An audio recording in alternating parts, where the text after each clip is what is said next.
Ombudsman Perwakilan Sumatera Selatan meminta koordinator penanggung jawab program MBG di Sumsel segera membentuk struktur organisasi agar pelaksanaan dan pengawasan berjalan sesuai dengan standar yang ditentukan.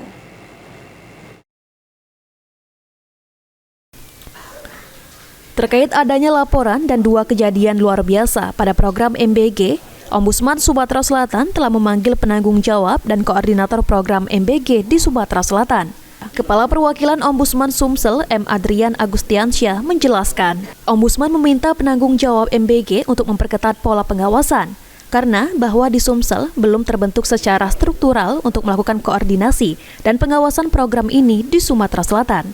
Maka pihaknya mendorong pembentukan kantor-kantor dengan staf yang memadai, sehingga dapat mempercepat koordinasi antar daerah. Selain itu, beberapa standar pelayanan lain harus dipenuhi oleh penanggung jawab MBG agar penyempurnaan program MBG ini cepat dilaksanakan. Ini mungkin yang perlu diperketat lagi ke depan adalah mungkin pola pengawasannya. Karena kita juga maklum bahwa di Sumsel ini juga nampaknya secara struktural belum begitu ada mungkin orang-orang yang memang secara tetap bisa ikut membantu melakukan koordinasi dan pengawasan program ini.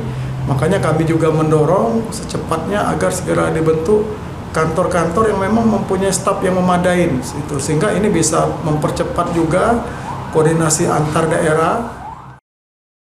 Ditambahkan Adrian, sebagai lembaga yang bertugas untuk mengawasi pelayanan, Ombudsman juga akan mengawasi pelaksanaan MBG di Sumatera Selatan agar kejadian yang terjadi di Kabupaten Empat Lawang dan Pali tidak terulang kembali. Dengan adanya koordinasi awal ini diharapkan dapat mendorong program MBG berjalan sesuai standar yang ditentukan oleh Badan Gizi Nasional. Ilham Wahyudi, PAL TV.